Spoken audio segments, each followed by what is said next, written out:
My fiancé said, I cheated because you were too busy working. I replied, that work paid for this wedding.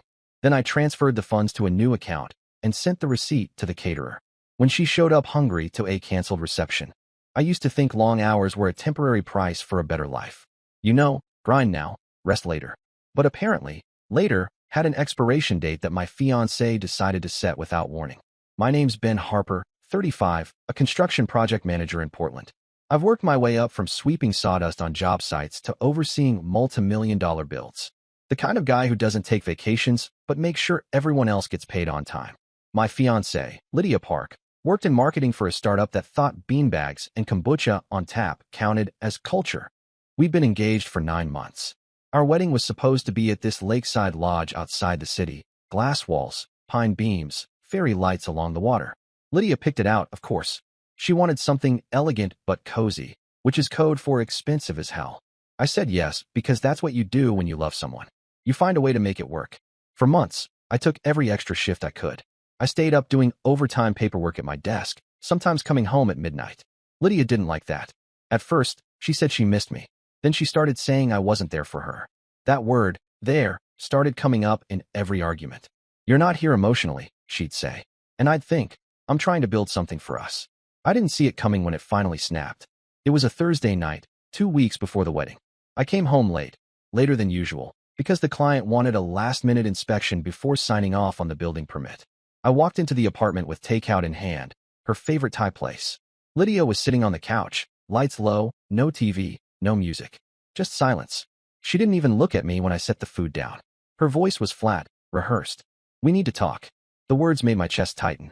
Not because I didn't expect them, we'd been off for weeks, but because I already knew the pattern. Every time someone says that, it's never about talking. It's about ending. She started rambling about how we'd grown apart, how I'd been so focused on work that she felt invisible. Then she said something that made the air in the room feel heavy. I slept with someone. Just like that. No warning, no build-up. I remember staring at the floor because my mind couldn't process the words. Her explanation poured out fast. Some co-worker from her office. One of those happy hour accidents. It wasn't serious, she said. It just happened. Apparently, it had been going on for weeks, and she told me she wanted to come clean before the wedding because she couldn't live with guilt. I just stood there. I think she expected yelling, maybe tears, maybe a dramatic reaction. Instead, I asked one question. Why? She said, because you were too busy working. That line hit harder than the confession itself. The same work she resented was what paid for her ring, her designer dress, her dream venue, the catering, the DJ, the open bar. Every single thing she bragged about to her friends. I told her to leave. Not screaming, not angry, just told her to get out and that I'd pack her stuff later. She walked out without even closing the door behind her. I stood in that doorway for a long time, staring at the quiet hallway, realizing that love doesn't end like in movies, it just dissolves. When I finally sat down, I opened the wedding spreadsheet we'd shared on Google Drive. Every line item had my name next to it. $43,000 in total expenses, every payment scheduled to clear before the ceremony. All that work, all that time, for something that had just turned into a bad investment. That's when something in me flipped. I wasn't going to yell. I wasn't going to post online or throw her things out the window. No, I was going to handle it the same way I handled every project. Methodically, cleanly, and on schedule. The first thing I did was transfer the joint savings balance into my personal account. I'd been the primary depositor, so legally, it was mine. Then I checked the vendor list. Venue deposit, paid in full. Catering, final payment pending. Photographer, due in 3 days. Flowers, DJ, coordinator, all pending charges. I stayed up until 3 a.m. that night making calls and sending polite emails. There's been a change in billing.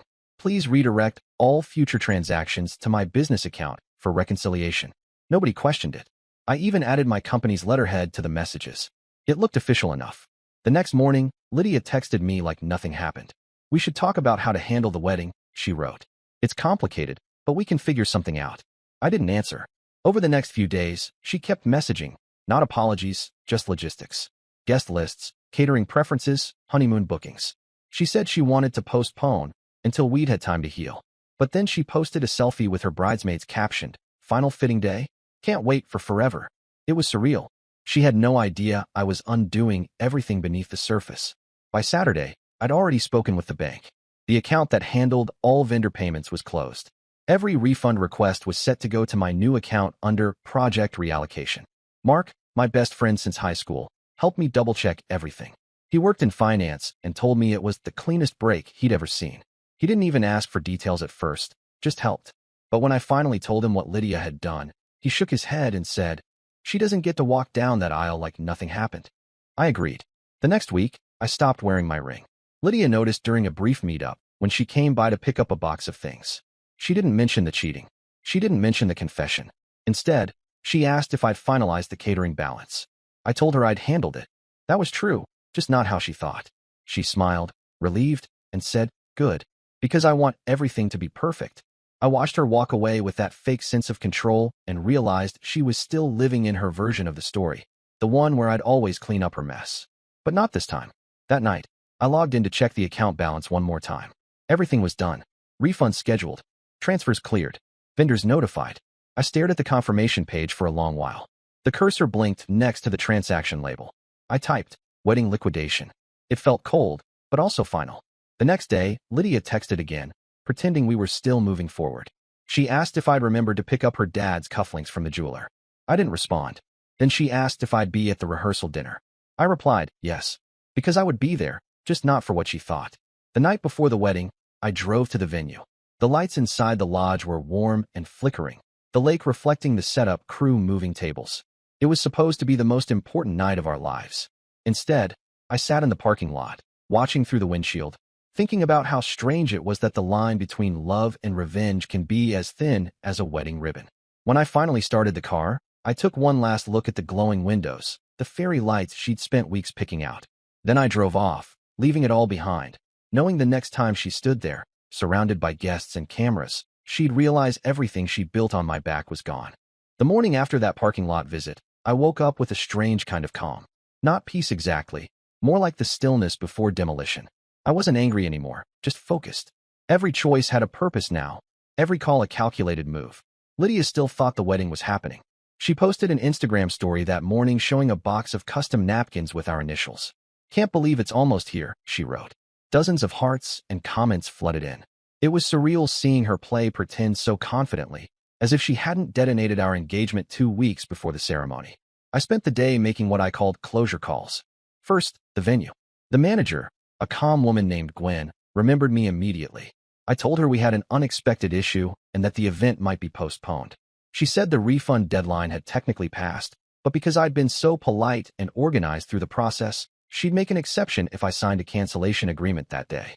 I signed it electronically and watched 40% of the deposit return to my personal account by evening. The caterer was next, a family-owned business called Mountain Creek Events. I told them the bride's side was restructuring finances. That phrase always works on small businesses. They assume there's a lawyer somewhere involved and just comply. They agreed to reissue the catering refund within 72 hours. I forwarded them my new bank details, thanked them for their professionalism, and deleted the thread before Lydia could ever see it. By noon, half the wedding budget was back in my control. When I met Mark Hanley for coffee that afternoon, he looked at the balance sheet and gave a low whistle. "You've recovered nearly everything. You should work in fraud recovery." I told him it wasn't about money. It was about reclaiming the hours I spent earning it. Every late night, every double shift, every missed dinner that she weaponized against me. Now those sacrifices had a second purpose, cleaning up her mess. Mark nodded, then hesitated. "What's the endgame, though? Are you going to cancel everything outright?" I said yes, but not immediately. I wanted her to feel the gravity of what she'd done in real time, not as an announcement, but as a slow collapse. Over the next few days, I moved like a ghost through the logistics of a wedding that no longer existed. The florist was surprisingly sympathetic. She refunded the full amount after hearing the word family emergency. The DJ service transferred their deposit after I offered to handle potential legal paperwork. The photographer, a guy named Brendan, was harder to convince. He'd already blocked out the date. So I paid him a partial cancellation fee and asked him to send confirmation that the event was off. When Lydia found out about the photographer canceling, she texted me in a panic. "Why did he say we canceled?" I replied, "I'll handle it." She thanked me, completely unaware I already had. In her head, I was still the reliable one, the guy who cleaned up behind her mistakes and made sure everything looked perfect. She had no idea that same reliability was now her undoing. On Thursday, 3 days before the ceremony, I went to the bank in person. I told the teller I wanted to move a large balance into a secondary business account I used for contract work. It wasn't technically a business transaction, but it sounded legitimate enough. I moved $42,000 in total, every dollar that had been meant for the wedding. The banker asked if I was planning to close the old joint account. I said not yet. I wanted her to see the number 0 on the day she needed it most. That night, Lydia called. Her voice was unusually soft, almost nostalgic. She said she'd been thinking a lot about us. She wanted to talk after the wedding. If we can get through this gracefully. I asked what gracefully meant. She said it meant no drama. She still thought there was a future to salvage, even after what she did. That's when I realized she didn't confess out of guilt. She confessed to relieve herself of it. She wanted me to carry the weight so she could walk lighter. Friday came, the last full day before the wedding. I was supposed to meet the event coordinator to finalize details. I showed up early, wearing the same gray work jacket I'd worn since college. She greeted me with champagne flutes and a clipboard, assuming I was there for a final walkthrough. I told her there'd been irreconcilable issues and handed her a cancellation form I'd already printed. She didn't ask for details. She just nodded and offered sympathy in that polite, detached tone people use when they sense heartbreak but don't want to touch it. As I left the lodge, I saw Lydia's car pull up. She was laughing with one of her bridesmaids, phone out, filming the building for a story. She didn't see me. I watched her through the windshield for a long moment. She looked happy, almost glowing. She had no idea the lights behind her would be off tomorrow. Later that night, I met Mark again. We sat in his apartment going over one final spreadsheet, making sure every vendor confirmation matched my private account. When we finished, he looked at me and said, "You could walk away clean right now. You've already won." But it wasn't about winning. It was about the quiet satisfaction of letting truth unfold naturally. Around midnight, Lydia texted me a photo of her wedding dress hanging near the window with the caption, "Tomorrow." I didn't reply. At 2 a.m., I forwarded the final transfer receipt from the catering company to myself, just so I'd have proof of completion. The subject line read, "Final refund per groom's request." I knew that line would echo. When the sun came up, I drove back to the lake. The lodge was dark, the staff gone, the chairs stacked. I parked by the water and watched the mist move across the surface. It was quiet except for the distant hum of a generator and the occasional bird. I thought about the first time Lydia and I had visited the place. She'd walked barefoot on the dock, saying she could picture herself walking down the aisle there. I remembered thinking how peaceful it looked. Now it felt like a set from a movie that wrapped filming and forgot to strike the props. Before leaving, I took a photo from the car window, just the empty dock, the calm lake, and the faint reflection of the sky. I sent it to Mark with a single message, "Ready?" He replied, "Tomorrow's going to be something." He was right, because tomorrow wasn't just her wedding day anymore. It was the day she'd learned that every hour I'd spent working late, every dollar she mocked me for earning, every sacrifice she turned into a reason to betray me. It all built the foundation for her public unraveling. And I wouldn't even need to raise my voice. The morning of the wedding felt like a movie set with no script. I woke up before sunrise, brewed coffee, and sat in silence as the city outside started moving. Somewhere across town, Lydia was probably getting her hair done, smiling in front of a mirror, surrounded by friends who thought this was the happiest day of her life. The irony was cruelly perfect. Everything she was about to step into had already been dismantled piece by piece. I'd spent 2 weeks undoing what I spent a year building, and not one person had noticed. At 8:30, my phone buzzed. It was Mark. He texted, "You sure you want to see this through?" I replied, "It's already done." He sent back a simple thumbs up, and then a second message, "Check the venue tag on Instagram later." I showered, dressed in jeans and a flannel, and drove to a diner on the edge of town. It was one of those old places that still used jukeboxes and smelled like burnt toast. I ordered breakfast and sat at a booth by the window, watching families and wedding guests drive past with dresses and suits hanging in back seats. By 10:30, my phone started lighting up with notifications. Friends from work who'd been invited were texting me, "What's going on at the lodge?" And "Dude, are you okay?" I opened social media. Under the location tag for the venue, someone had posted a video of the front gates, locked. Dozens of guests were standing outside, confused, dressed in formal wear, checking their phones. A woman's voice in the video said, "They canceled?" But the bride said everything was confirmed. I scrolled further. A few photos showed Lydia's bridesmaids pacing near the parking lot, trying to call vendors. The caption from one of the guests read, "This is insane. No one's here. The staff said it's all canceled. The bride is freaking out." I took a slow sip of coffee. The diner's old radio hummed in the background, the sound so ordinary it made the chaos feel distant. At 11:15, the first direct call came in, from Lydia. I ignored it. Then another. Then another. When the fourth call hit, I finally answered. Her voice was shaky but trying to sound composed. "Ben, where are you? They're saying the venue's closed." The caterer isn't answering. Did you confirm everything? I didn't answer right away. I wanted her to sit in that silence. Then I said, everything was paid for. It doesn't look like it, she snapped. They're saying the payments were reversed. I ended the call mid-sentence. 5 minutes later, she texted, you need to fix this now. Everyone's here. My parents are humiliated. I can't reach anyone. I sent her a photo in response, the transfer receipt from the caterer's account, the same one I'd sent to myself at 2 a.m. 2 nights before. The subject line was still visible, final refund per groom's request. No caption, no explanation, just the proof. She called again almost immediately, but I let it ring. The thought of her standing there, surrounded by guests, staring at her phone, realizing what that receipt meant. It was colder than anything I'd ever done, but it was honest. Mark arrived at the diner around noon. He sat down opposite me, checked his phone, and said, it's all over the internet now. I looked at him. Already. He nodded. One of her cousins posted a video of her crying in front of the venue sign. Said she was betrayed by the groom. People are speculating like crazy. Some think you got cold feet, others say it was a setup. No one knows the truth yet. I didn't smile. There was nothing to enjoy in it. It just felt inevitable. He showed me the clip. Lydia was in her gown, makeup streaked, screaming at the event coordinator. The poor woman kept explaining that the contracts were canceled per the groom's instruction.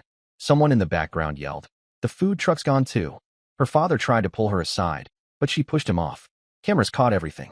A photographer who'd shown up late took a wide shot of her standing alone near the lake, surrounded by empty chairs and confused guests. The comments online were merciless. Some people called it karma. Others wrote, imagine cheating and still thinking you deserve a wedding. She must have realized how fast things were spreading, because within minutes, her accounts went private. But the damage was done. By 2 o'clock, my phone buzzed again. Unknown number. I picked up out of habit. It was Gwen, the venue manager. She sounded awkward. Mr. Harper, I just wanted to confirm. You did intend for today's cancellation to stand, correct? We have the signed form, but there's quite a scene happening outside. I said yes. Everything's in writing. You did the right thing. She hesitated. Understood. Well, I hope everything works out for you both. It already did, I said, and hung up. Mark and I finished lunch in silence. He paid the bill before I could reach for my wallet, then said, you're probably going to hear from her family next. He was right again. That evening, around 5, I got a long message from Lydia's mother. It started polite, asking what happened, saying they were worried, but by the end, it turned into blame. She said Lydia was destroyed, that I'd embarrassed her in front of hundreds of people. She even accused me of being vindictive. I didn't reply. Instead, I checked my email. Every vendor refund had cleared. Even the florist had sent a confirmation with a note. We're sorry to hear about the cancellation. Best of luck to you. I transferred the full amount into my new account, labeled it Harper Construction Reserve, and closed the joint account permanently. By the time the sun went down, the entire ordeal had burned itself out. Guests left. The photos stopped posting. Lydia's family took her home. The lodge stood empty, just like I'd seen it the night before, quiet, still, indifferent. Mark texted later that night. So what now? I didn't answer right away. I stared at the blinking cursor, thinking of all the months that led up to this. The early mornings, the packed lunches, the endless, one more overtime shift. All of it for a woman who said she felt neglected while she was sneaking around with someone from her office happy hour. Finally, I typed back. Now I go back to work. It wasn't a metaphor. Monday morning, I'd be back at the construction site, running safety checks, reviewing blueprints, and watching something new take shape. Because in a strange way, that's all this ever was, a teardown before rebuilding. Before I went to bed, I opened social media one last time. Someone had posted the photo of Lydia crying by the lake, but this time, it was side by side with a screenshot of her old tweet from a month earlier. A real man provides no matter what. The comments beneath it were brutal. People connected the dots faster than I expected. Someone even tagged her workplace. I shut off the phone, lay back on the couch, and for the first time in months, felt genuinely tired. Not defeated, just done working on something that was never real to begin with. When you build your life with someone, you think loyalty is part of the foundation. But sometimes, it's just paint over rotting wood.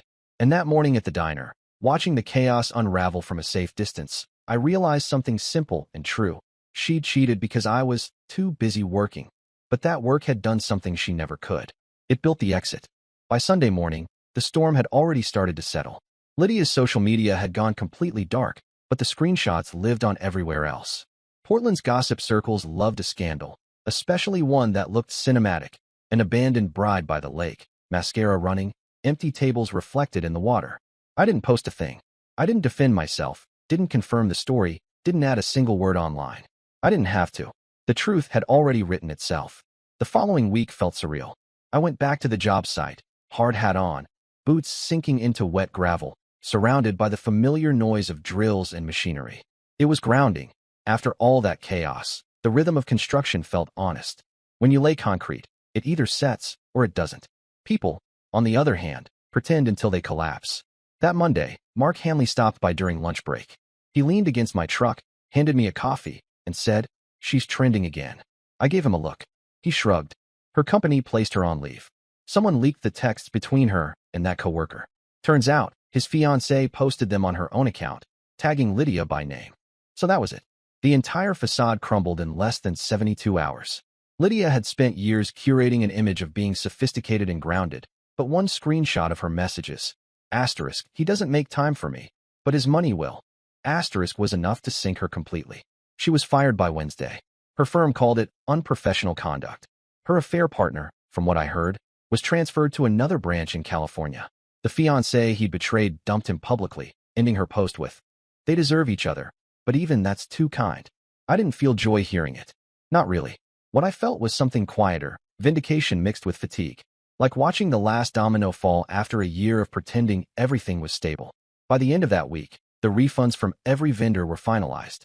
I stared at the balance on my screen one last time, $42,000 exactly. The number I once spent to build her dream now sat neatly under my name. I transferred it into a new account, labeled Harper Developments. That night, Mark came over with a bottle of whiskey. We didn't talk much about Lydia. We just sat on the balcony, the city lights flickering below. He finally said, "You know, most people would have burned her stuff, trashed her online, done something messy. You just erased her." I said, "Messy was her thing. I just built the exit." He nodded and walked right through it. Months passed. Life returned to something resembling normal. Work picked up, and by early spring, I was managing the biggest contract of my career, a new hotel project downtown. Funny thing was, Lydia had once sent me the brochure for that very place, saying it would make a perfect honeymoon spot. Every time I walked through the site, I thought about how poetic that was. She wanted to stay there, and I was the one building it. One afternoon, about 5 months after the non-wedding, I ran into her at a grocery store. The universe has a cruel sense of humor sometimes. She looked smaller. Her hair was darker, cut short. She was wearing plain clothes. No makeup, nothing like the carefully crafted image she used to keep up. She froze when she saw me near the produce section. For a second, neither of us spoke. Then she said my name softly. "Ben." I nodded once. "Lydia." She asked how I'd been. Her tone was cautious, as if approaching an animal that might bite. I said I'd been working. She gave a little half-smile, maybe out of habit, and said she was trying to start over. There was a pause that felt longer than it should have been. She finally said, "I didn't think you'd actually go through with it. Canceling everything. You didn't think I'd walk away?" She hesitated. "No. I thought you'd forgive me eventually." That hit me harder than I expected. Not because of the arrogance, but because she meant it. In her mind, forgiveness was inevitable, like a maintenance task that would eventually get done once tempers cooled. I didn't respond. I just looked at her, then at the groceries in my cart, bread, coffee, oranges, and said, "Take care of yourself." When I turned to leave, she called after me. "Ben, I'm sorry." I stopped for a moment, then said, without turning around, "I know." And I walked out. The sound of the automatic doors closing behind me felt final. By the time summer rolled around, my company had grown. I'd used the wedding funds as seed money to start my own small contracting business. It wasn't glamorous, mostly remodeling jobs and small builds, but it was mine. Every invoice that cleared, every signed contract, felt cleaner than anything I'd experienced in years. Occasionally, people who knew both of us would bring her up. They'd say she'd moved out of the city, that she was staying with relatives, working part-time, trying to rebuild her reputation. I never asked for details. I didn't hate her, I just didn't care anymore. What stuck with me wasn't her betrayal. It was how easily she expected to be rescued after it. How she weaponized her own regret into leverage. That lesson changed how I viewed everything. Work, people, promises. I became sharper about who I trusted. Not bitter, just careful. 6 months after the canceled wedding, I got an email from the last vendor, the florist. They'd found an overpayment in their books and were sending me a small refund check, about $300. It wasn't much, but the note attached said, "We hope your next celebration brings you peace." I smiled at that. Not happiness, peace. That word finally fit. That weekend, I drove out to the lake. The lodge was quiet, Off-season, the water still. The same dock where Lydia once said she wanted to walk down the aisle was empty now, weathered from winter. I sat there for a while, watching the ripples, the sunlight catching on the water. No anger, no nostalgia, just the strange realization that closure isn't dramatic, it's quiet. Before leaving, I took a photo again from the same spot as before. Only this time, no empty chairs, no venue lights, no traces of her anywhere. Just the lake, calm and indifferent. When I got home, I printed that photo and pinned it above my desk. Beneath it, I wrote one line on a sticky note. The work paid for everything. Because it did. It paid for her lessons, my freedom, and the foundation of a life I built from the wreckage. Lydia once said I was too busy working to notice her slipping away. The truth is, work was never what pushed her away. It was the only thing that saved me from staying. And in the end, when she showed up hungry to a canceled reception, surrounded by guests in silence, I didn't need to say a word. The receipts had already spoken.